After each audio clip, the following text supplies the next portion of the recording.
We're here with Jairek Robbins. Jairek, thank you so much for joining us today, man. Of course. Good to be here. Absolutely. So obviously, you're an author, you're a performance coach, motivational speaker. Let's just start out by, letting our audience know who Jairek is, what got you to this point. Got it. Who I am. Part of me wants to go back to Cool Runnings. I'm a badass mother that doesn't take shit from nobody. That's what they say in the movie, but I don't know if that's quite how I describe myself. But that's the first thing that always comes into mind whenever I hear that question. That's so funny. I love it. That's awesome. I don't know if you remember the scene. It was the kid who was struggling to absolutely in the mirror negotiate with his dad, and he's like, "You look in that mirror and you tell him, Junior, who are you?" It just cracks me up whenever I ask that question. What would describe me as a person? Really simple. I'm a guy who loves giving. I love adventure. I love travel. And my crazy thought was at some point in life was I grew up in the personal development world, and I grew up with lots of people telling me, hey, anything's possible. You can decide who and where and how you want life to be. And I was like, okay, let's find out. And so, part of my thought was to sit down and say, how do I ultimately want to live my life? And instead of getting out of school or going to school and saying, well, I'm going to get a job and then work really hard and buy a house and have 2.5 perfect kids and get a wife and live the perfect 9-to-5 world. My thought was, I don't know if I want that to be my world. So I sat down and said, well, how do I ultimately want to live my day-to-day life? Sure. And instead of saying what job is available and how do I wrap my life around that, I said, what kind of life do I want to live and how do I wrap everything else around that? And so just really simply, I worked backwards and I said, I want to be able to work, wake up at a certain time, have plenty of time in the morning for working out and doing these morning routines, whether it's meditation or health stuff or preparing mentally and emotionally for the day. But I want to be able to really, truly have this wonderful morning routine that really brings the best version of who I am to life. And then from there, I want to work on projects that are purposeful, projects that offer some transformation in some way, shape, or form to help people become happier, healthier, more fulfilled versions of themselves. And then really, truly work in my zone. And I always call it a sweet spot. The stuff I'm good at, the stuff I like to do or love to do, and the stuff that people actually want or need in the world. Right. And that sweet spot of people want it and need it, I'm actually good at it, and I really enjoy doing it. So time disappears, I disappear, nothing else matters. I'm in love with life in those moments, and I want to spend the majority of my day in that sweet spot. So I had to sit down and identify what things, what talents, what gifts do I have that actually hit that sweet spot in the world that I can bring to fruition and go out and use as my business. And so, I wrote down a bunch of different options. And I said, well, which ones do I know the most about? And can I actually really, truly get out there and make a business around?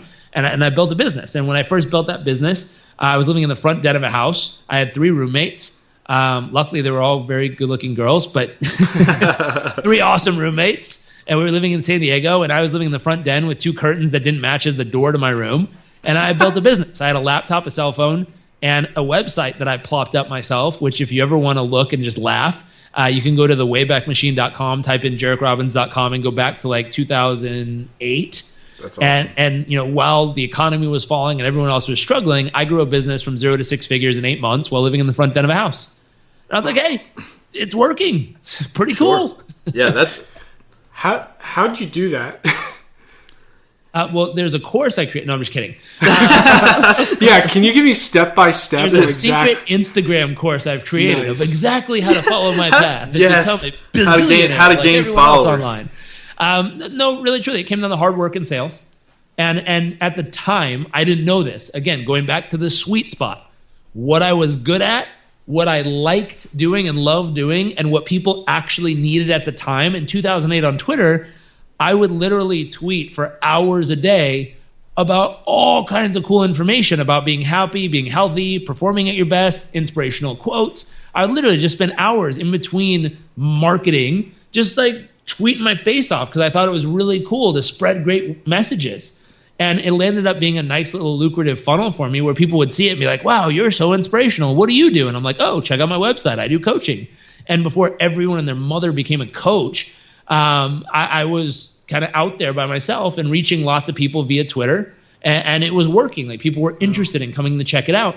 Now, to be fair, though, I had worked 6 years inside of a very large coaching company, and so I was trained by them. I had over 250 hours of coach training experience, and I had coached probably almost 1,000 people under their umbrella. Sure. And so I was not new to coaching. It wasn't like one day I opened up a website, was like, hey, I'm going to be a coach today. Like, hope this works out.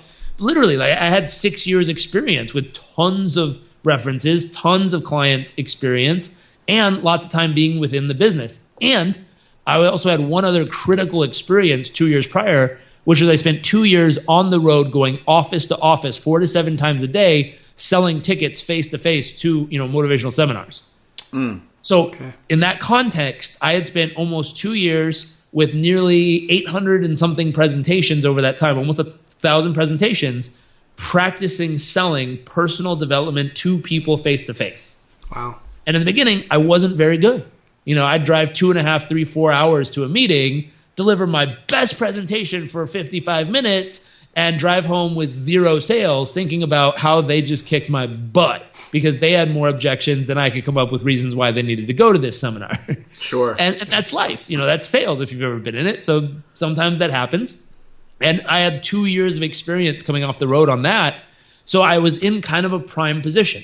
6 years of coaching experience, 2 years of face-to-face sales. Now I decided to open up my own business. I had both of the necessary requirements in order to grow a business quickly.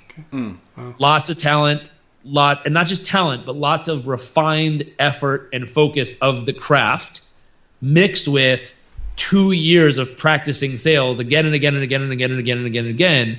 You mix that together, that gives someone a nice kind of platform to base off of to say, hey, I can offer you something totally, I know it's worth it, great value, and I have enough practice of nearly 800 presentations that I know exactly the path to walk you through in 30 minutes to sell you into it. Wow. Cool. Okay. So you wrote a book about 2 years ago, I believe, it was a bestseller. Live It, Achieve Success by Living with Purpose, right? Yep. So you discovered your purpose at a younger age, obviously growing up within the business and then seeing it and then getting into it and then now really building your dream.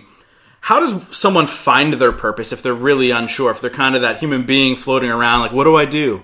Sure. I'd start with the first circle. What are you really good at? Right. What are you good at? And if you want to be passionate about something, you generally have to be good at it. Because not true. I know some people who are wildly passionate about like golf and they suck. And that's okay. You're just that person who you're horrible at it, but you love it. And so you'd be in like circle 2. You love it, but you're not good at it. Right. And could you eventually succeed at that? Yes. If you loved it so much that you were willing to go out there again and again and again and again and again and again and again and just be horrible for years, but eventually knowing with effort and practice and refinement, you will get good at it. If you have that growth mindset, as Carol Dweck from Stanford describes it, if you have that, you can make your passion that you're just horrible at into actually a passion that you're great at. But it's going to you have to be willing to fail for a prolonged period of time and always looking for ways to refine to get to the point where you become good at it. Now you then have to make sure the third section, which is the world actually needs it and wants it. And more than need, people don't necessarily buy just what they need. If you needed a vehicle, you don't need a Mercedes. You certainly don't need a Bentley. And you sure as heck don't need a McLaren whatever. Like, you don't need those things. Right. You need like a cardboard box with an engine in it that can wheel you to point A to B. Like, that's it. But that's not what people want. What people want is they want that fancy car. They want that fast car. They want that cool family mobile, whatever it is for you. Sure. It's what they want. So that's the key. Is it's not just, a lot of people go out there, it's, at least in my space, personal development, transformation, self-help, performance, and they're like, well, people need this. And it's like, okay, but great. That's not what they want. Right. And that's where they kind of get screwed in the business sense, is they try to sell people what they need. Like, you need to align your life with your values. What does that mean? If you want to live a purpose-filled life, you need to sit down and say, what's most important to me in life? You need to figure that out and just write it down. And if I were to ask you guys right now, just to give an example, and I'll show you what happens to people. What's most important to you in life? Family. Okay. I'd say relationship with God and family.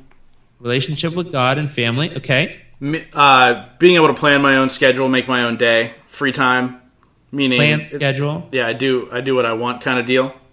Got it. And not to throw you all under the bus, but let's just stop there. So family, relationship with God, planning and scheduling, freedom. Yeah. So we'll start there. Now, if we were to take out your schedule from the last 7 days of your life, where's your time invested? This is the most precious resource you have. The one you can't get back. You can get money back, you can't get time back. But if we were to literally pull out your schedule, and I'm not throwing you on the bus, I'm trying to be really nice here, because don't worry, this happens to everybody, including all these people freaking listening right now. Right. It usually causes a big gulp in the throat, and this weird like, oh crap, he got us. That's the feeling that comes with it. Yep. That's okay.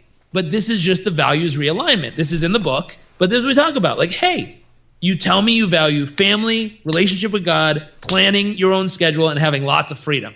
Now, if we pull out most people's schedule, especially, how old are you guys? 30s? 30, yeah. 29. 29 and 30, okay. So generally at this stage of life, this is something we teach all our coaches in Performance Coach University, stages of life. If you're 0 to 18 years old, what's the most important thing in life, 0 to 18? Education? Yourself. Okay.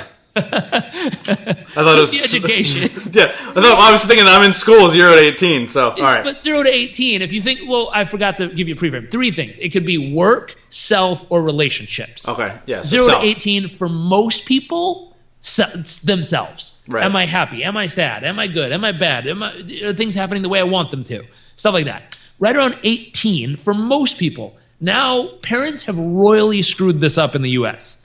Sometimes this is like 47 nowadays. But usually at 18, when you leave home and go to get your first job, what does life immediately become about? It goes from you to work. Right. That's all life is about at 18. It's like, holy smokes, how do I make some freaking money? How do I pay my bills? Can I afford an apartment? Oh my gosh, I don't have rent. What the heck's going to happen? Oh, there goes my car on a tow truck. Oops, I forgot to pay that one. Like, that stuff happens. And I'm sure someone's listening being like, I'm much more logical than that, and I've never had those things happen. Well, other people listening have had them happen, or a cousin of yours has, and I'm sure you've laughed at them and been like, what's wrong with you? Can't you pay your bills? Happens to everybody. But It's us figuring out life. We're trying to figure out what works. How do you be healthy? How do you be happy? How do you make money? How do you pay your bills? How do you get a boyfriend or girlfriend? How do you do the stuff of life?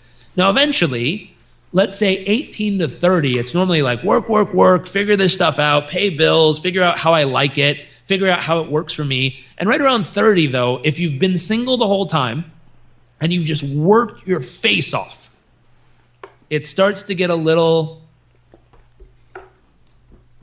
lonely. Yeah.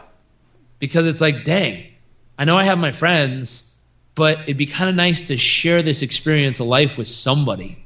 You know, like maybe I'm getting older. I guess I'm 30. This is what people say. Girls especially, right around like 28, they're like, oh my gosh, I'm getting old. I have to find the one. Otherwise, I'm going to be old, whatever stuff. Old goods. I'm not going to be good anymore after 30. Like, I don't know. They say that at 23 around here. Yeah, but I don't know which group of women like gathers all the women of every city in the U.S. and are like, hey, ladies, 28 years old. This is when it has to happen, honey. If it doesn't happen by then, like, you're done. I don't know who does that in town meetings when all us guys aren't paying attention, but there's some group of women that get together and like teach all the other women this shit for some reason. But what's funny is if you talk to other women by themselves, they're like, oh no, that's not true. I totally get it. No, that's not going to happen to me. But then they turn 29 and they're like, where's the one? And they go husband hunting. It just happens. Or 23 around there. It happens at different stages. But 18 to 30, life's about work for the most part. Right. Then right around 30, life becomes about still work. But then instead of work, self, relationships, it goes work, relationships. And you hear something very common when people get into their first few or married or engaged the first time. I feel like I lost myself. I don't have time for me anymore. Like, especially if they have a kid. All of a sudden it's like, I'm awake and I'm working all day, but then I come home and then, normally that time as guys, I'd like sit and stare at the wall for 40 minutes. Like, she just wants to talk the whole time. And we're sitting there like, wow, she's still going. It's like, and guys say stuff, not to sound horrible, but guys say stuff like, I just won't say anything. I'll just let her keep going because in 20 minutes the game starts and I know she can't get me then. And there's weird shit that goes on in guys' heads, ladies, just so you know. And this is nothing wrong with you. It's just how guys think. And I'm sure you've had one or two if you're a lady listening to this and probably laughing of like, oh, I'm going to knock him out if he does that again. But there's just different things of how people feel. So these are general patterns. So going back to that thought, it's perfectly normal if we took your calendar at this stage of life to see work as the biggest thing across, or probably sleep, to be honest. Right. Unless you have a child, and then you're probably not sleeping very well. Yeah. But if you don't have a child yet, it's like work, then sleep, and then you got to figure out what else is being squeezed into your life. And you're like, okay, girlfriend, boyfriend time, significant other time, maybe, church once a week, or maybe you get a prayer in each day, hopefully. Maybe some Bible reading time gets fit in there. Hopefully you're like reading a book. Like people say you're supposed to read 10 pages a day no matter what. And people are like, okay, where the hell's the time for that?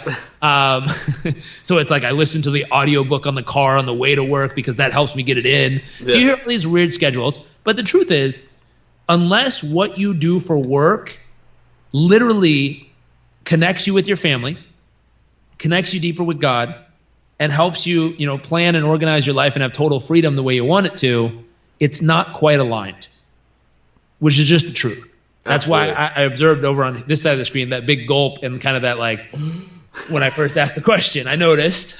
Yep. And that's what most people do. Don't worry, it happens. But the question is, there's a book written, and I'm jumping all over the place, but hopefully you can see how this is tethering. Oh, absolutely. There's a book written by Chip Conley. I don't know if I have it up here. I think it's downstairs. It's called Peak. And in it, he talks about, how good companies get their mojo from Maslow. So it's a personal development book for businesses. And this guy did extraordinarily well in the hotel and service industry when markets were tumbling in San Francisco. His stuff was going up, everyone else was falling down. Wow. And the way he did it was realizing there's 3 levels of transaction you could have at any given moment. Level 1 is a transactional, relationship with somebody where I'll do this for you as long as you pay me. And I just have to get it done and then I can get the heck out of here. That's how a lot of people have a job. They go to work and they do a transaction like, hey, I'll do this. I'll answer the phones and I'll make sales, but I just want to get paid for what I do and I need to get the heck out of here so I can get back to my real life. Now, if that's what work is and that takes the majority of your time all day, I don't know how that's bringing you closer to your family. I don't know how that's bringing you closer to God. And I sure as heck don't know how that's helping you get freedom and planning your own life schedule. That doesn't do it. Right. Now, there's a second layer, he says, which is relational. And this is based on building a true and deep relationship with the people you're working with. You care about them, they care about you. You know what's going on in their world. You build a bond. You build a community through it. You understand that really, truly, you acknowledge and appreciate them for the time, the effort, the energy, the will they put in, the caring they show back to you. Like you create almost a family out of the people that you're going to work with every day. Now, that could certainly bring you close together with family because then it feels like you're going to hang out with your family all day and get the job done that y'all believe in. That could also feel like, hey, that's also helping me have more freedom because it doesn't feel like I even freaking go to work. It feels like I get to go hang out with my friends all day and do something we're all passionate about. That's cool. Not only that, you know that they appreciate you at the deepest level for what you bring to the table. And there's nothing cooler, especially as a younger guy in your 20s and 30s. I'm only 33, but there's nothing cooler as a guy to go somewhere where you feel honestly appreciated for what you bring to the table and they value you there. That's amazing. That's like, damn, I like coming here. Like, this is cool. I offer up an idea. They're like, wow, that's brilliant. You're like, yeah, this is cool. It's nice to go to places like that. Yeah. P.S. Ladies, if you ever want a guy in your life to do more of something specifically, instead of criticizing him when he doesn't do it, what you might want to do is acknowledge, appreciate him when he does do it. This is like little secret insider's tip. This is like a underground tip that can help you master any man in any relationship. So instead of saying, you never take out the trash, what's wrong with you? Why would you do that? You're linking a bunch of negative pain to taking out the trash, which makes him 0% more likely to do it ever again in his entire life. Versus if he were to go take out the trash and you stopped the moment, came up to him when he was midway through the process, looked him straight in the eyes and said, you're my hero when you do that. I thank you so much, and I really appreciate when you put in the effort to get that done. I don't know any man on earth that wouldn't be scouring the house for more trash. Like, Jairek, I feel like I want to take out the trash for you after that. Like, exactly. Again, I don't know any, and trust me, I said this at a seminar one time, And I got a text from a friend of mine. He's like, "You screwed me, bro." And I said, "What happened?" He said, "It was 4:30 in the morning. My wife woke me up and said, 'Honey, you'd be my hero if you went to the airport right now and picked up my sister for me because I'm really tired. Can you please be my hero this morning?'" He says, "I'm driving to the fucking airport and I'm not happy about it." And I'm not happy about language. But I was laughing and I said, "Why did you do it?" And he's like, "Bro, I don't know if there's anything more exciting on earth than being my wife's hero." Wow. I said, "There's truth in that statement right there." Yeah. Oh, absolutely. Very true. And so it can't be done from manipulation, though, because we also are very aware of that. If every time she wants you to do something, she's like, "You'd be my hero if you also rub my feet," you'd be like, "Well, go find another freaking hero. I'm going to watch the game." Yeah. So it has to be true. It has to be authentic. It has to be real. But there's power in that word. And there's power in appreciation and acknowledgement. Going back to the work scenario, if they really appreciate you and really acknowledge you for how you show up and how you deliver, it feels like family. That can bring you closer to your family because it feels like you're with your team all day. It can bring you somewhat closer to God because it's like, wow, I feel like I'm really, truly giving my best here, which I believe, that's a great way to connect with God, of giving your all. He's blessed you with these gifts and talents, and your ability to pour them fully into life every day. What a great reflection of what he's blessed you with. And what way to give back, but to really put those talents to work. Wow. And saying, hey, I honor that. I appreciate what you've given me, and I'm going to use every ounce of what I've got in it to really say thank you for the blessings that I have. Now, that's kind of a medium level. There's a higher level, which is transformational. Transformational is when you tie up what you do every day to the point that you say, what I am doing, I literally feel makes a transformational difference in this world. Now, let me throw a caveat here, because some people will hear that and go, well, I'm just not blessed to have found my purpose in life, and so I just have a job where I have to do X all day, whether it's answering the phones or making sales calls or, I don't make enough money. So, I wish I could go find my perfect, wonderful job that I love, but right now, I've got a kid, I've got to go to school, and I've got to make money. Like, I just got to work a couple extra shifts at night that I hate, but at least I can make some cash to keep all the bills paid. Sure. I realize there's people in those positions, so I'll give you a story to change your mindset. Real quick. I was living in a village over in Uganda, teaching organic farming. I was there for 3 months. It's called Restless Development or something now, but it used to be called Student Partnership Worldwide. So I was in my third year in college, took a semester off, sailed around the world, and then took the next semester off and went and lived in a village in Africa. No running water, no electricity, no toilets, very rural farming village. And while I was there, I made it a point that every single morning I was going to wake up and watch the sunrise. I thought it'd be the coolest thing in the world, and how often am I going to be in Africa, the middle of the country, like watching the sunrise? Right, yeah. So I was in Uganda, and it was beautiful. And every morning I'd wake up, and I had these big metal shutters on my door, and I'd push them open, lean out, and just watch the sunrise. It was amazing. But every single morning, about 100 yards outside of my window, there was a little clinic. It wasn't a hospital, but it was like a little 4 or 5 room clinic that they did medical stuff for the village there. And every single morning, there was this little old man, probably 75, 78 years old, somewhere in that range. He'd come out, and he would walk down the steps and then take this long thatched broom and literally really slowly work his way down a dirt path and just sweep all the leaves off the path from the front door of the clinic all the way to the main road. Then he would turn around and sweep the leaves all the way back to get them all off the path.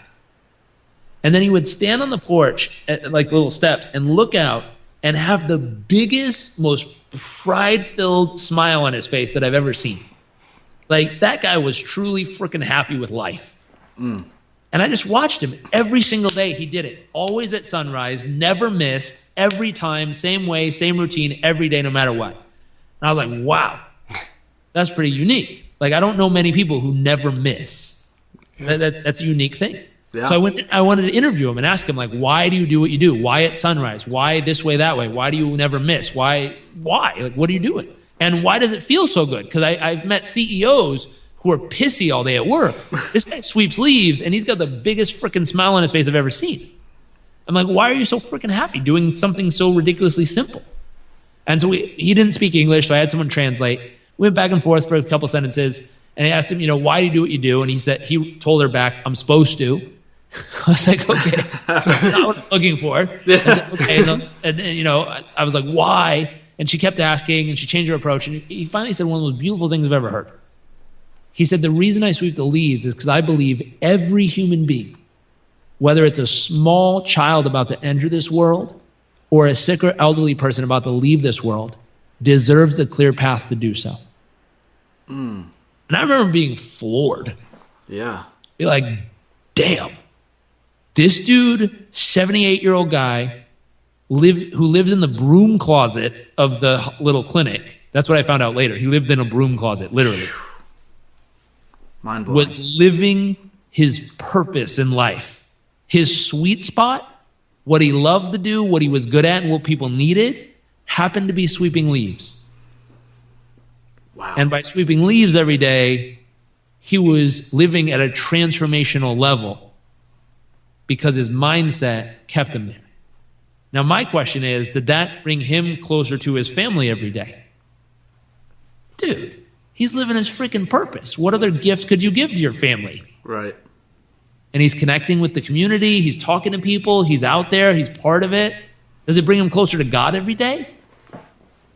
Dude, he's clearing a road for people to enter and exit the world. I don't know how much closer to God you could get. Yeah, I think God's happy with that, yeah. You're the path to enter and exit life. Like, pretty close. You know? And does he have total flexibility and freedom? I don't know about that one, but he lives in a broom closet, so he's not living, the baller lifestyle of Uganda.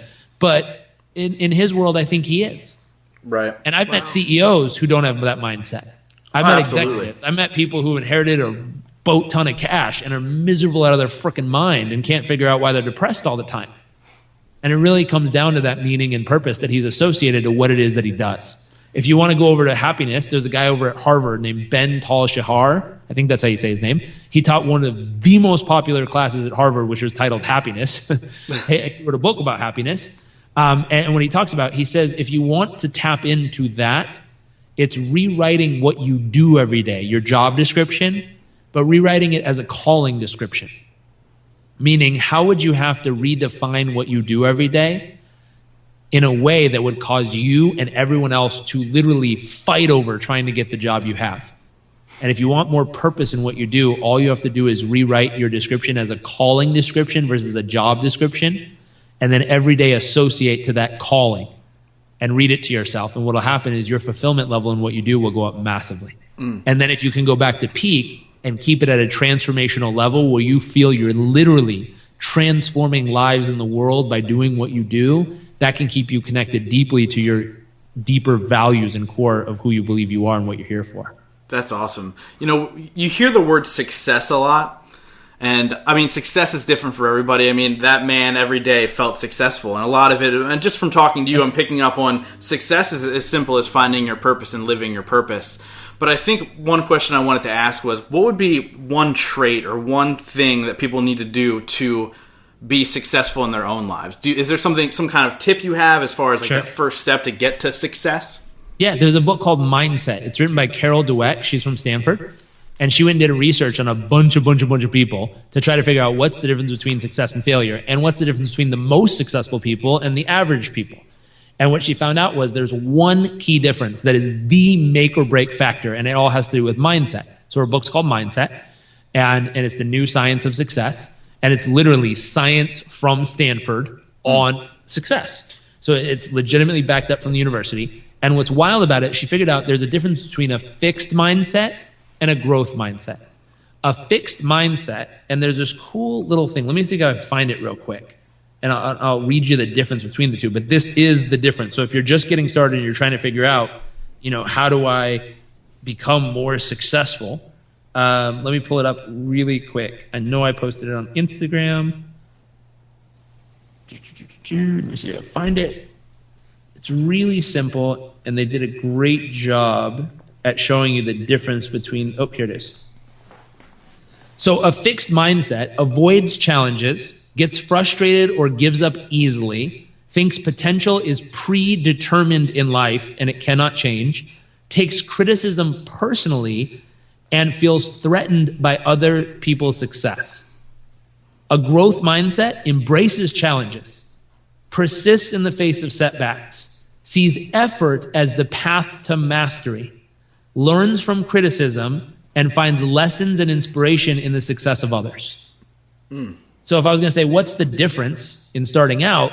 It's all mindset, and it literally has to do with, are you having a fixed mindset or are you having a growth mindset? The cool part is you can Google Carol Dweck mindset. Her website comes up, and they have a test you can take on that website to figure out if you have a growth or fixed mindset. And then if you happen to have a fixed mindset, there's a little section under like free stuff, or I don't know what they called it, but you can click the tab and it'll tell you like, here's 4 steps to change your mindset. Wow. I love it. So you listen to that. We I'm- all have takeaways after that. I know. That's I'm awesome. I'm certainly going to take that test. So cool. obviously we're talking about success. I like to ask this of everybody we have on the show. What are 3 things you do every day to ensure your success? Sure. One, I don't put it up to chance. The simple analogy I always use is, most of us wake up and we have a little bit of fuel left over from yesterday. Thoughts, feelings, emotions, experiences. And some of it's good, some of it's not good. And it's just kind of sitting around in our nervous system. And so if we were going to take a high-performance vehicle to the Monaco Grand Prix, the race, or the Indy 500 here in the U.S., and just leave a little bit of fuel left over from the tank, whatever's left over from yesterday's race, and put it at the starting line, who wants to jump in that car? Nobody. Nobody, yeah. You've got maybe a quarter tank left from yesterday. Like, should be good enough. We'll find out. I don't know. Ready? 1, 2, 3, go. And you're like, shit, do I have enough fuel for the day? I don't know. I'm just going to jam on the gas and hope it's enough. And hope it's good fuel. Hope it's not like mucked up crap fuel from yesterday with too much oil in it or some shit. I love that analogy. But that's what most people do. So most people put it up to chance and just hope they've got enough fuel left and hope it goes well. My thought is, don't risk it. And so I've got to figure out, how do I fuel my tank with the highest premium fuel available to get my high-performance vehicle or my body and mind to its absolute peak potential for the race of the day, in that analogy. So to give you a different one, to mix it together, if you take a soda can, we open it up and we pour out 3/4 of it, leave a quarter left, and we hand it to a small child. That small child can dent it, if not crush it, with its bare hands. Easy. Right. Now, if you take the same can, you fill it all the way up, then you pressure seal the can so there's good pressure pushing out. That child cannot, barely dent it with its hands, right, and sure as heck not crush it with its own hands. Right. Now, that's how most people are going into life. You're a little third full, you go out into life, one bad thing happens first thing in the morning, and it literally crushes your spirit for the rest of the day. Mentally, emotionally, you're done. You're Spot out. on. You might as well go to sleep, wake up tomorrow, and try again. Like, you're out. You're just not going to be your best self. So my thought is, with that, the big question is, what do you have to do first thing in the morning to fill up, fuel up, all the way till you fill up every ounce of your mind and body with the best, highest premium fuel? Now, what is fuel for people? It could be what you watch, could be what you listen to, could be what you think about. It could be who you're around, but you purposefully fill that first hour of the day with things, people, experiences, places, sights, sounds, visuals that fill your spirit up till you're literally so filled up that you're like overflowing with awesomeness. Then do something to pressurize yourself. Now, I'm a 32, almost 33-year-old guy. What pressurizes me and puts me in a place where I feel like I could probably run through a brick wall is lifting weights at the gym. Why? Hormones. Testosterone kicks in, aggression goes up, and I literally feel like I could probably run through a brick wall after lifting some decently heavy weights. Like, I feel like I could rip stuff off while they're off, And I don't know if you guys feel that way, but it's like, if you ever played sports, 20 minutes before you go out on the field, you get pumped up with the team, that gets you pressure sealed. Because when you're at your A game, you're pumped up, you're in the zone, you've listened to your favorite song, your blood's pumping, your testosterone kicks in. Something goes wrong, you're like, please, who gives a shit? Get out of the way. I'm going to move through. You just barrel through it. Versus you're half awake, you drank some coffee, you walk up at the office, you're like, oh man, it went wrong? Fuck, I'm screwed. That's that. And so for women, I apologize, ladies, for all the cussing and all the other stuff, but it's a little different. Some of y'all love the gym. You get the same high off of pumping weights. Other people, it's like meditation. They meditate and clear their mind, and that allows them to be the clearest, most freshest, vibrant version of themselves. And this guys too, some guys like meditation first. I always do meditation first because I think it kind of cleanses the palate, the whole tabula rasa concept of cleanse out whatever's left over, because I don't want any gooped up fuel from yesterday. I want to get that out of my body, so clear my mind, clear my body, then fill up with some fresh fuel. Now for me, what pumps me, if you look, I don't know if this is video, but if it is, there's some vision boards up behind me, and that's a treadmill desk behind me. So I come in here, I walk on the treadmill desk, I'm visually seeing my vision boards for what I want to achieve. I've got health vision board up there, I've got emotional up there, I've got relationship up there, I've got business and financial up there, I've got contribution up there, all the major categories of life, which we talk about in chapters 2 and 3 of our book. The majors, the most important factors of life. You really focus on those. So I have all those blocked out on the exact goals I want to achieve. And then I have an outline, and I've summarized my 20-year vision for my life. So for me to read my entire 20-year vision and goals, my entire 10-year vision and goals, my entire 5-year vision and goals, and then my 1-year goals, that would take freaking forever.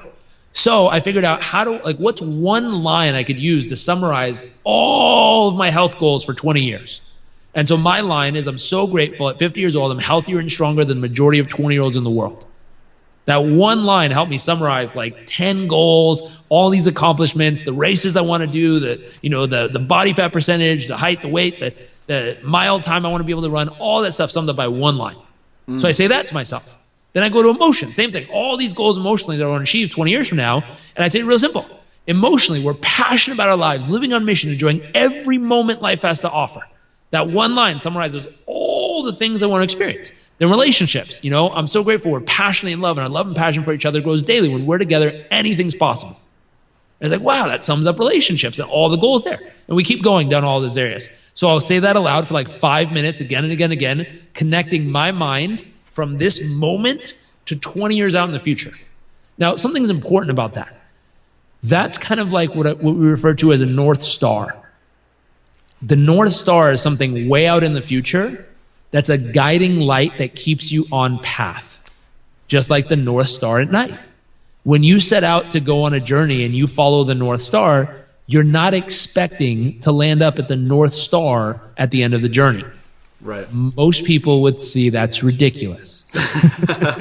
Like, don't worry, Mom, I'm going north. I'm going to get to the North Star tomorrow. She's like, honey, it doesn't work that way. And same thing. So these goals, this 20-year vision isn't like, I need to land up there or I failed. This 20-year vision is way bigger than that. Like, huge. Why? Because it's the North Star that's guiding my journey. That as long as I stay moving in that direction, I will always be successful. Does that make sense? Wow. Absolutely. Yeah, it's awesome. Really important. Otherwise, people go, oh, I'm 2 years into my 20-year plan. I'm not even 5% there. That means I failed. Screw it. Let's just quit and do something else. Right.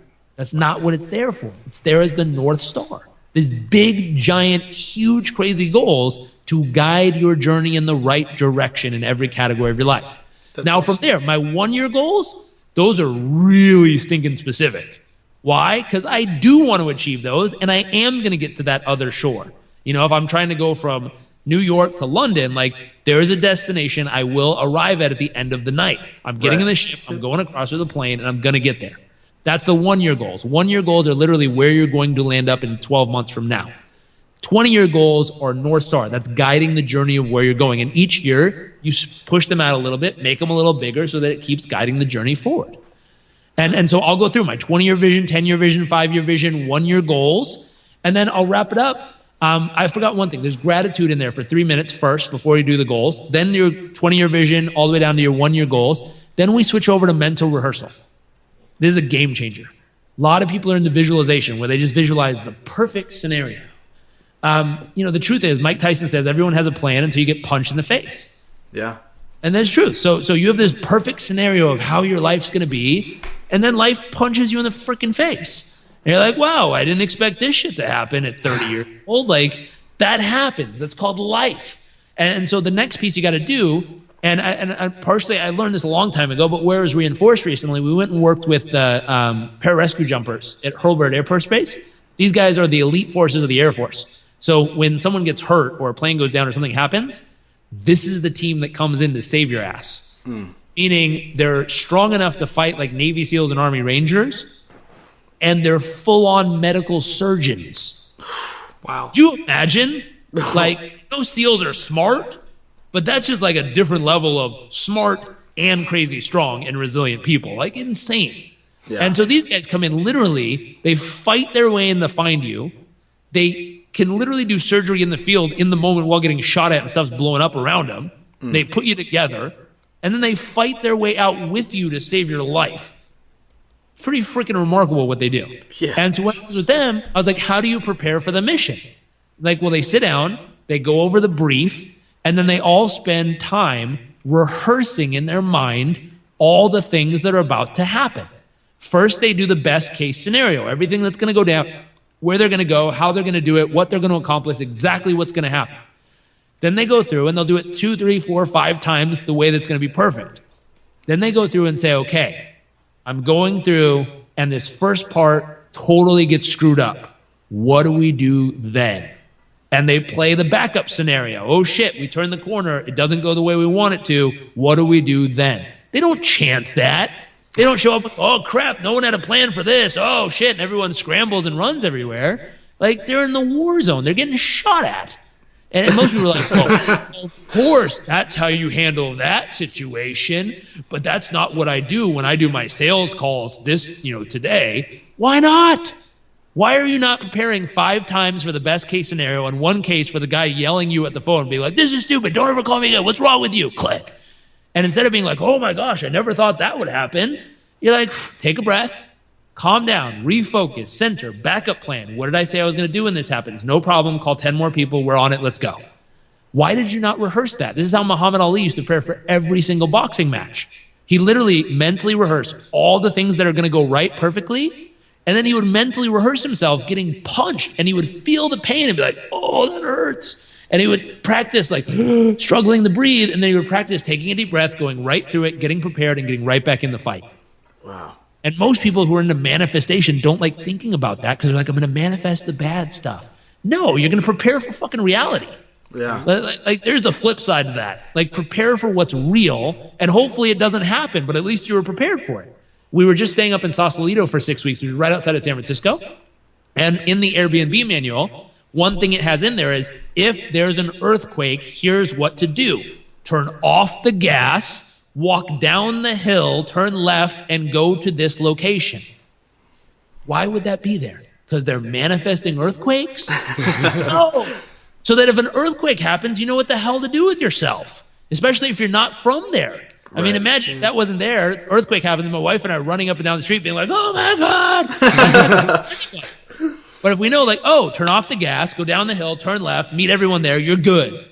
That's all you're doing by mentally preparing your day. You're thinking about what could go wrong, making sure you're prepared. Now, if you want a ratio, you want to keep this in your favor. There's a guy named John Gottman who studies relationships. And what he figured out was if a couple, while communicating, has a 5 positive to every 1 negative interaction, communication, word, verbal cues, nonverbal cues, if they have 5 positive to 1 negative consistently, they're in a relationship that's going to grow. If it's a 1-to-1 or less, that relationship has like an 80 to 90% chance of failure. Wow. And they can tell you this within 5 minutes of videotaping a couple. And this is based on like 3,000 couples of research at a university lab. It's remarkable what they could tell you just based on the ratio of communication. So my thought is, A, don't risk your relationships. If anything happens negatively, always pile on positive immediately in a 5-to-1 ratio. And in your mental rehearsal of the day, don't let it get negative. So what would you want to keep? At least a 5 or 6-to-1 ratio. 5 positive things of what's going to happen. Perfect visualization. I'm going to crush it. Here's what I'm going to say. Here's what I'm going to do. Here's what's going to happen. And every 5 you do that are positive, do 1 rehearsal of what could actually go wrong at any point. Prepare yourself for it. Breathe. Get through it successfully. Get to the other side, and then keep going. Just keep a 5-to-1 ratio, and you'll be in the good ratio there. Wow. That That's awesome. Yeah, we talk a lot about visualization, obviously on our podcast, but I absolutely love being, always be prepared is obviously that whole Boy Scout motto. I think that, it's something that you should obviously always prepare for sure. Yep. What happens if you're not prepared and a big life event happens? Happens all the time to people, and happened to me. I mean, I'll tell you the God honest truth. I was living in Uganda. I got malaria. I grew up in Southern California, where most people, at least my family, was like super healthy. You drink vegetable juice because that keeps you uber healthy. And, you know, you see the doctor only when you're like hurt or sick. So like it's just very open-minded, forward-thinking, like hippie kind of stuff, which is awesome. And I love it. And I still think that way. And I live that way. The challenge is when you go to, and we don't believe in like inoculations and vaccinations and all that stuff, just because our bodies are healthy, why mess with it? Mm-hmm. And so the challenge is when you take that mindset from Southern California, which really doesn't have any crazy, wild, rampant diseases, and you take that mindset into Uganda, in a village that has malaria rampantly going on, which malaria gets into your blood and kills people every day, and then you catch malaria. And I was arguing with the doctor of like, no, I'll just drink green drink and my body will heal itself. And he's like, son, that's not how it works here. So we went back and forth with each other, and I just kept getting sicker and sicker and sicker. And it got to the point where, you know, they eventually were trying to figure out like, wow, like you're really just going to die because you're so stubborn. You won't take the damn medicine. And I was like, going back and forth. I'm like, I don't know. I think I'm going to get healthier. I'll be fine. And it got to a point where literally like a doctor pulled some of my blood and put it in their little machine and showed me what was going on. And he said, I don't know how to better explain this to you. He said the ratio at which you have 55,000 parasites per one red blood cell. He says, you let it go really far. Like most people, you'd never let it go this far. Right. This is dangerous. He said, we have to help you immediately. And he said, let me do the math. And he says, every 8 to 10 hours, it hatches. When it hatches, it bursts out of the blood cell it's in, kills the cell, feeds on water, so immediately dehydrates you, which makes you feel like you're near dead. You just fall on the ground. You're like, ugh. And then what happens is it goes and lays eggs in all the other cells, and then 8 to 10 hours later, it hatches, kills all those cells, and doubles. So he says, right now, this moment, you have 55,000 parasites per one red blood cell. He said, if you do the math, how many blood cells you have, how long you've had this, and how many parasites you have in your body, you've got about, he's like 6 days. And I was cocky enough and stubborn enough and young enough to be like, 6 days till what? This is how the conversation was going, literally. Little slow. So looking back, I should probably send this guy an apology letter and a thank you letter for saving my ass. But I literally said 6 days till what? And he said 6 days till your body won't be able to sustain itself. And I remember being like, wow, that's not what I expected at 22, 21, 22 years old. Yeah. Like I had a 20-year vision for my life. I knew where I was going. There were big things I was supposed to do. And all of a sudden be told like, hey, you got 6 days left. P.S., you're in, you know, the middle of Africa, on the other side of Earth. You're nowhere near your family. And P.S., if you try to get on a plane and go home, they will quarantine you. Like, they're not going to let you through that sick anywhere. No. Wow. Like, you can't even get home. Your family can't get to you. You don't really know anyone here except for the volunteer people you're with, who you just met a few months ago. And you're in a hospital where most people don't speak English. This sucks. Yeah. Yeah. And it did suck. And I remember lying there. I had vertigo. I'd stand up, pass out, fall over, throw up. Poop. Like, it was horrible. It was gross. Yeah. It was not a fun experience at all. And I remember being there and thinking, wow, this is unexpected. Like, didn't plan on this. Life threw me a curveball at 21 years old, 22 years old, somewhere in there. And I remember thinking like, what are my options? I can give up. Be like, well, fuck it. I guess it's it. Like, I'm out. Yeah. Peace. Thanks, world.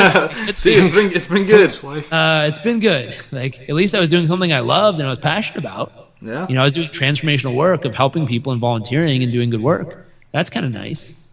But I still felt like I was here for more than that. Second option, fight like hell. You know?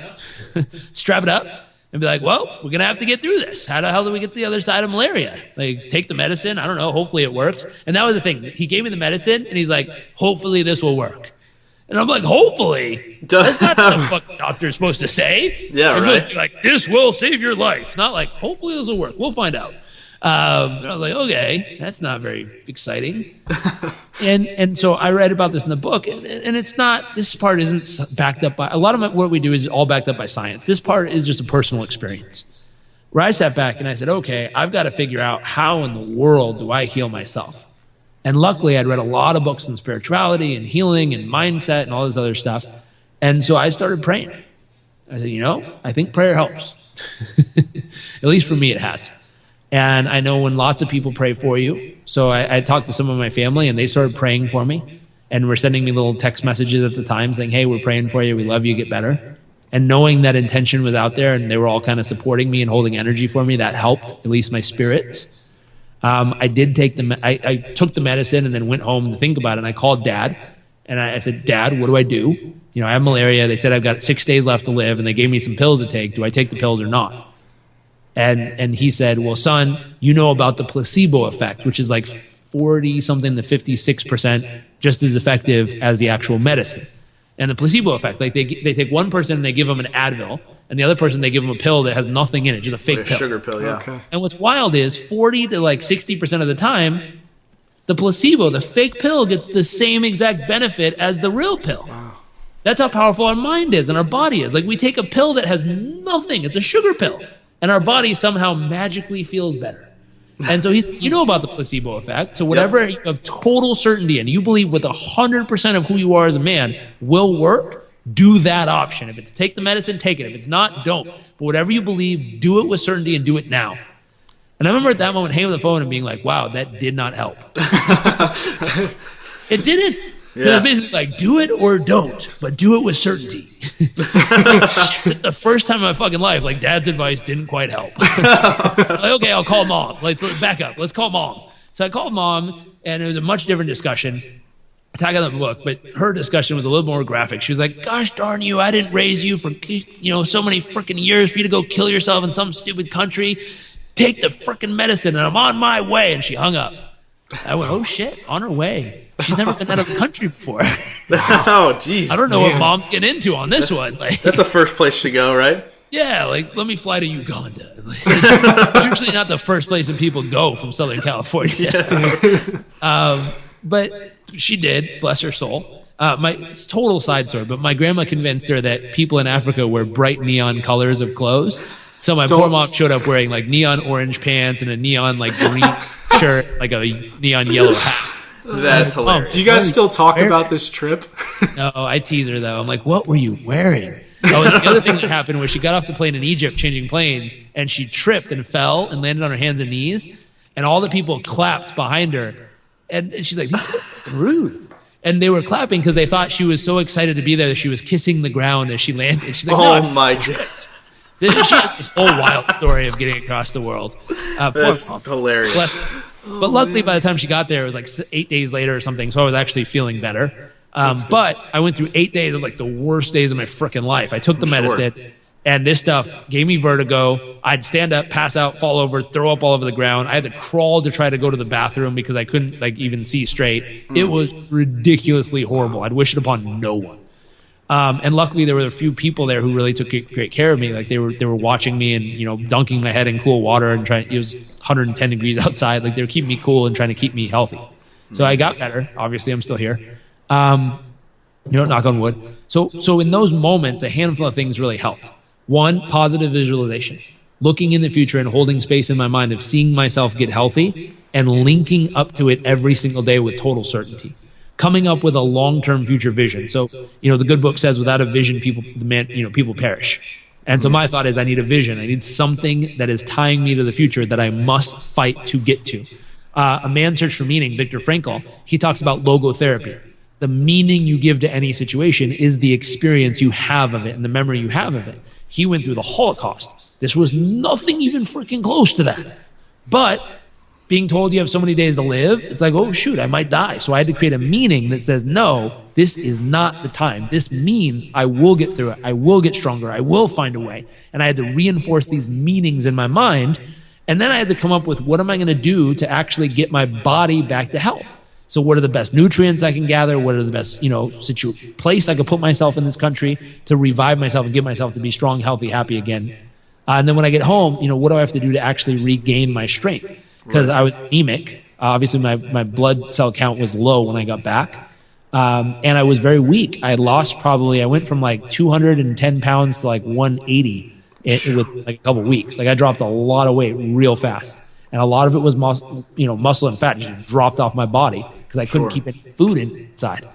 And so when I came back, like, you know, I used to bench press 225 and run marathons and stuff like that.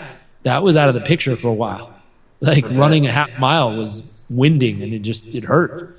And so I had to figure out, how do I re-strengthen my body? And over time, I progressively got better, and to the point, I remember I went and ran a triathlon just as a proof to myself of like, hey, you got this, you're good. Like you're back, keep going. Yeah. And it took that journey. So when life throws you a curveball, hopefully you picked up through conversation of like positive future vision of what you really need, deep meaning of how this is going to strengthen you and make you stronger and better as a person. Coming up with rites and rituals you can do every day to get yourself to the best version of yourself, filling your mind and your surroundings with stuff that are healing and happy and supportive. All those things really do make a difference, at least in my book.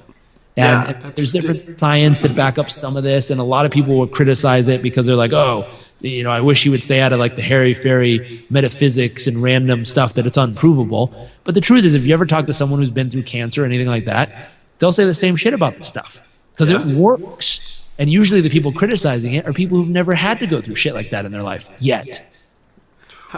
How did that moment, I mean, we talk about life-changing moments and altering moments a lot on this podcast. Did that change your vision at all or your goals? Like that big moment? Slightly. I mean, when I was younger, my heroes and like people I wanted to aspire to, thanks to MTV music videos, was like Biggie Smalls and Puff Daddy.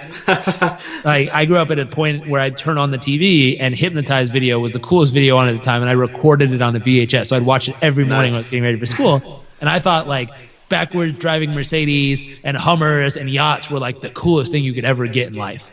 And I'm just a young guy looking at stuff, you know, that the media is portraying as the coolest stuff you could go after. And it still does it today to people. And it's always caught up in that.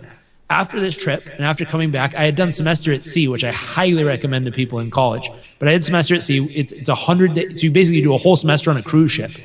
And it was 110 days. And we literally went from Vancouver to Japan, China, India, Thailand, Vietnam, Kenya, Tanzania, South Africa, Venezuela, Brazil, back up to Florida. 110 days, you go all the way around the world on a ship. They took you to Florida. Yeah. Which was actually the most dangerous place of the entire journey. Really? We pulled into like South Africa, India, Brazil. Brazil, they gave us like this map of like, here's green areas, you're good to go there. Here's yellow, be careful. Here's red, do not go there. The police will not even help you. Like, they gave us stuff like that. And then they pulled into Florida, more murders, more drugs, more everything in every other country on earth.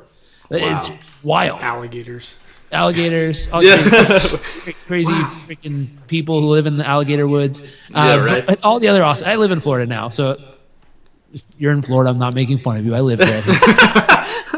But here's the thing: it was wild, and so in that experience of going around the world, my heart was touched. I said, I have to go help. That's what brought me back to volunteering. Is I saw what was going on. And I said, I'm not just going to sit around and do nothing about this. I'm going there and I'm helping. And I packed up and I went. And when I came back, I was on a mission to convince every person I crossed paths with that they have to find a way to go help right now. Wow. And so I was pissed at homeless people for a while because I'm like, I don't think you know how good you fucking have it here. Yeah. That helped nobody. Me being bitter towards someone who's struggling helped 0 people in this world. That didn't help. I was walking around on campus at the University of San Diego, which is a private Catholic school that I was going to finish up my degree. And it's a very affluent school. So there's kids there with like BMWs and Mercedes and some kid with a Ferrari and all this shit. And I'm walking around listening to what they're talking about. Like, did you see the TV show? Did you see this? Are you going to the mall? I'm like, you guys are all idiots. You all need to go fucking help people. And so I had a chip on my shoulder. It was not the best version of myself. And what I quickly learned, though, is I tried to interject my beliefs into everyone else's world to tell them that this is so much more important than what you're doing. And what I realized was most people really don't care, which kind of sucks. And not that they don't care, but their goals and their dreams and their visions of what they want are so important that to randomly give up everything that's important to them and what they find valuable to go help someone that they don't even know about or not connected to doesn't seem like a good idea. And I was having trouble trying to translate that. And so what I figured out was, and this is part of why our company does what we do, so we focus on performance coaching. Because what I learned was, instead of trying to derail you from your goal and convince you there's a more important goal in the world for you to pay attention to, what I realized was if I could help you reach your goal faster, I would have a brief window of time with you that you might get to the top of the mountain, look around and go, hey, all there is thin air and a nice view up here. I thought it was going to be more, but it's not. And before you try to hike the next mountain, I have a moment of time to say, hey, do you think now that you've quote unquote succeeded, you might want to help some other people? And in that moment, I might get you to care about something more than yourself or your goal or what you're up to. Wow. And I figured out there's a backdoor secret formula that I could use to still get to all the people, effectively make their life better, help them and get the results they desire and deserve, and find a way, not for all of them, but for some of them, to say, hey, now that you're at your goal, would you mind helping some of these other people I've crossed paths with and see if you can lend a hand? And in those moments, some of those people decide to chip in and help out in some way, shape, or form. So I found a reverse engineer way to get to my goal the same way. I love that. Wow, that's awesome. amazing, man. It shows how deep you view the world, and how much you want to love and give as much as you possibly can, and to you utilize others to help you do that, which is amazing. We wrap up all of these podcasts with the rapid 5-fire questions. But before we get there, is there anything else you want to add, and how do people get a hold of you? Google me. Not to sound weird or anything, but like if you want to follow us on Instagram and Twitter, it's up there. If you want to hang out with us on Facebook, we do Facebook Lives every day. Come find us there. If you want more information of like how to design your ideal day and grab a copy of our book, go to my website, JarekRobbins.com. If you're someone, and I'll throw this out there as a call to action. If you're someone who wants to help equip young people with mental and emotional resilience, there's a lot of young people struggling with that, meaning they're depressed, they're frustrated. Some of them get to the point of thinking they should try to take their own life or cutting themselves because they don't have the mental and emotional resilience it takes to be the strongest version of themselves. If that's something important to you and you want to help equip young people, if you want to help people perform at their absolute best, mentally, emotionally, physically, and you want some of the tools that we've used over the years, and you're willing to be that person who's a catalyst for change, who can stand up, look someone straight in the eye and say, hey, I can help you be better than you are now. If you have the guts to do that and that's something you're interested in, check out our Performance Coach University program. It's something we designed over the last probably year and a half now, and we put it together. We've brought a handful of people through it. It's going very well. And we're training other people how to do performance coaching, which is exactly what I've done for the last 13, almost 14 years now, where we help people achieve the results they desire and deserve, get them to the top of that mountain, and hopefully open up their eyes and open up their heart to say, hey, now it's time to give a little back if you want to, and here's an invitation. So if you feel compelled to do that, come and check out our course, Performance Coach University. It's an online training course we put together to help people do that. If it also applies, if you're a manager, if you own a company and you're looking to better coach and manage your team internally, it's also a great platform there to learn all the skills we use that we work with U.S. parajumpers, the Olympic team members, all these people that we work on high performance, same exact tools we use, all wrapped up into that program, so you could use it within your own internal office or team. So that's something I throw out there for people. Yeah, definitely. We'll link that up in the show notes, and so people just click on there and go right there. That's incredible. So we'll get into the 5 rapid-fire questions. Some are fun, some are serious, but we ask you this. Only answer within one word or at the most one sentence. Sure. All right, so the first one is, what's one thing you can't live without? My wife. This is a 2-parter, so there's 2 answers. What's your favorite and your least favorite word?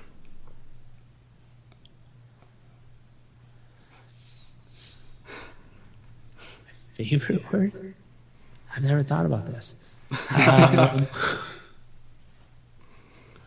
I'm not sure, to be honest. Okay, that's fine. I've literally never thought of that. Well, at least we got to the point where I asked you a question you've never been asked before, which is good. So you'll have to think about it. Okay. So, like, mine's awesome. So everybody's different. So it's just kind of that word that you're just like, it feels good to say it kind of deal. Next question. What's the most embarrassing song on your iPod, your iPhone, whatever it may be? Embarrassing song?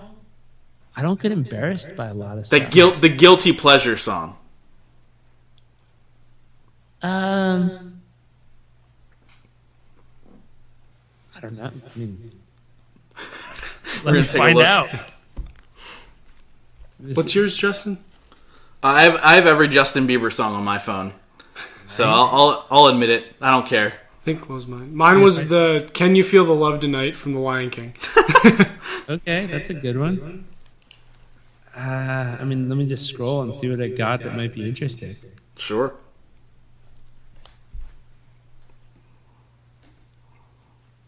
How about this? What's your favorite song to work out to?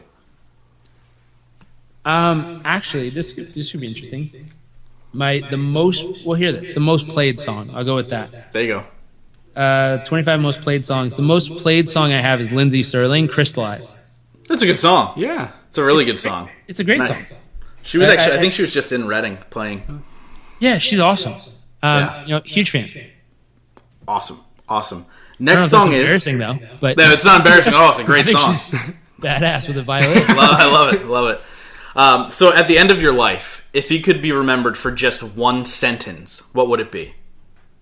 Learn it, live it, give it. Go out and learn what it takes to have the life you dream of. Figure out how to put it into place and really live it fully to the fullest extent possible, and then find a way to give it and pay it forward and teach others how, what's an option that could work for them to go out and do the same. Awesome. And then we wrap up every single podcast with this one question. Since we're called the Growth Now Movement, the question is, in your life, what has been your biggest moment of growth? The biggest moment of growth, probably not going to happen with one word. Yeah, no. You can go on with this one. You're good. Okay. Yeah. It was a transformational piece.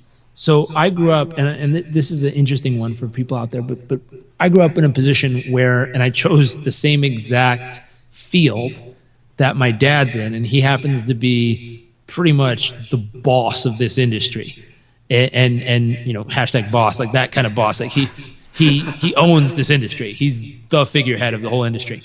And what's amazing is he's done extraordinarily well, and he set some unbelievable benchmarks at a young age. So like at 27 years old, he made his first, $1,000,000-something.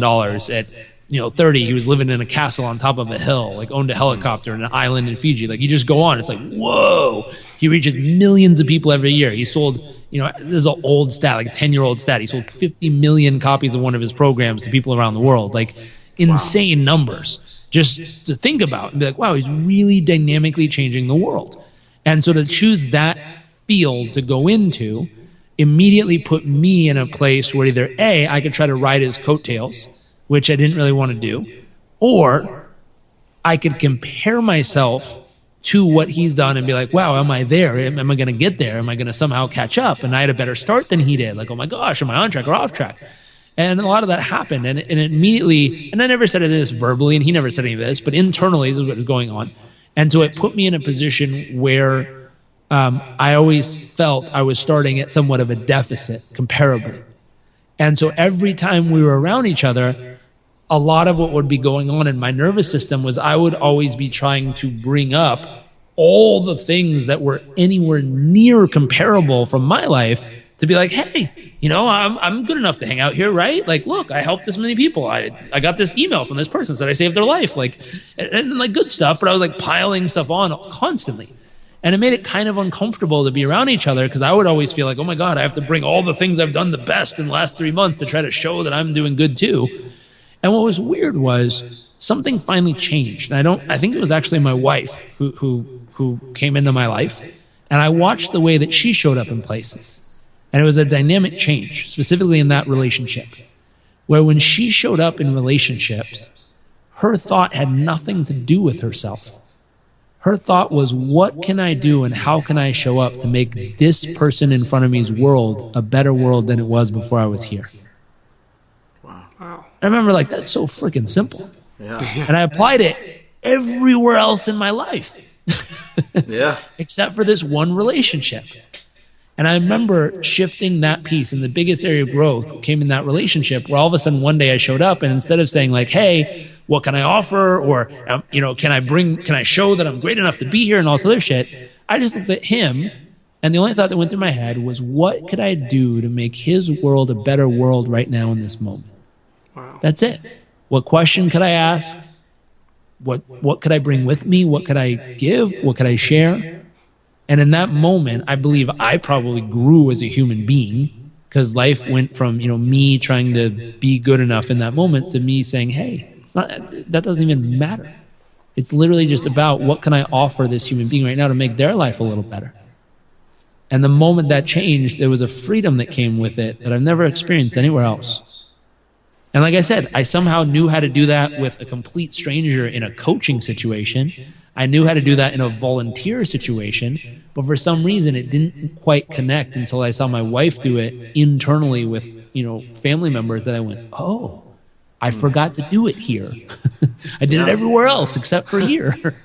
And all of a sudden that changed. And when that changed, it was a big growth moment. And it created some relationships that are probably the tightest and coolest relationships that we've ever had internally in the family. That's awesome. That's amazing, man. Thank you Thank much you very for much for doing this. For everything that you shared. I mean, the information was amazing. We appreciate you continuing to change the world on a daily basis. Just blown away by your message, and just thank you so much for taking the time out. Yeah. Welcome. Thanks for having me.